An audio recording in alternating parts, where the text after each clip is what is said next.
The Oblates have a very, very clear charism. They're practical and pragmatic, and they treat people in a wonderful way, and that builds a great sense of community. I think the number one impact is that the Oblates, as witnesses to the gospel, the good news of Jesus Christ, they plant the seed for faith in our young people that maybe doesn't germinate today. By their presence and by their witness, the Oblates have found a way to bring the seed of faith into these young people's lives, so that maybe it's in 10 or 15 or 20 years' time that seed becomes a reality for them. I think it's important to be thankful to the Oblates at Mazenod because what they do here is truly missionary. We have to understand our tradition, and we need to celebrate our tradition and pass that tradition on to other people. And I guess it's mainly to just be part of community and to keep that broad community very aware of what the Oblates have done for us. Throughout the whole time of the school, the Oblates have continued to be missionaries, to ask the question of what more can we do to bring people closer to God.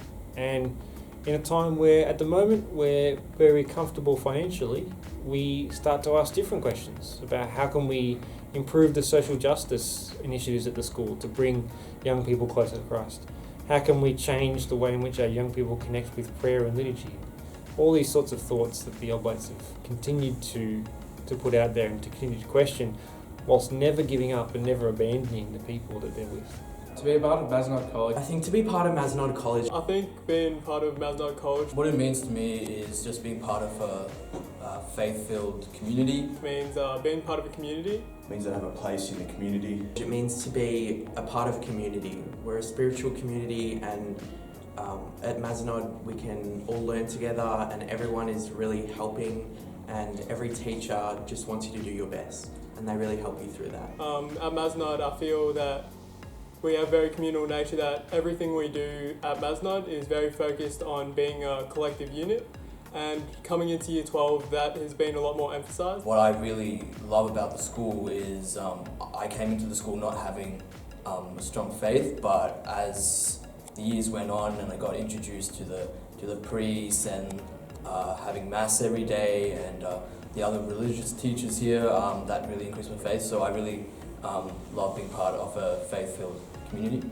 The support and opportunities that the community provides is really strong, and that's sort of supported by, the teachers, the Oblates, just everyone playing a role. From year 7, you're really told to be generous, be kind, and I guess being a part of Mazenod, that's something that's really been instilled in me from year 7. Once I leave Mazenod, I reckon I'll remember it as a place where I really grew up to be a man.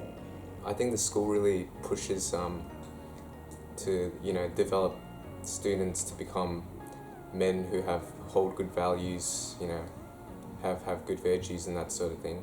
Yeah, and I feel with Mazenod, they focus on doing a lot of different things. So if you're not necessarily good academically, you can focus on sports or other extracurricular activities, and they give you a lot of other opportunities that other schools don't normally provide.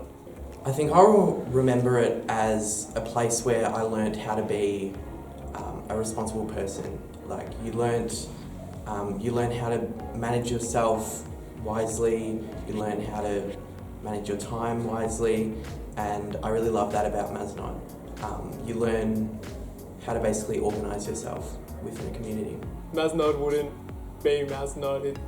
The Oblates play a very large role for the 4 or 5 years, and then all the time before that having a principal that was also the rector and always an Oblate, and always having the Oblate influence and always having mass and some religious correspondence and stuff like that.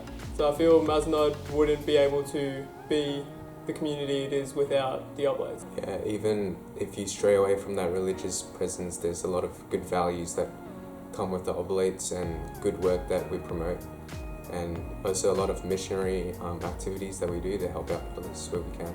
I think without the fathers there every morning saying mass, you just lack a certain structure, and even a friendliness of Father Sherman walking around every morning saying hi to everyone. And I just saw Brian's even a Monday morning that you don't need that better. I believe they shaped the school quite significantly, because as the Oblates, they kind of help build the community. The Oblate Fathers, they act as guiding figures for us, for the staff, for the students. So I believe without them, we might be a little lost. We'd still be finding our way, but having them there, like Father Sherman and Father Divine, and of course Father Giancarlo, I think having them here, they act as guiding figures for us to, carry us on our way. What I will remember when I do leave, priests like Father Twig, and I admire his passion, to try and build up the school. Of course, someone like Father Finney as well.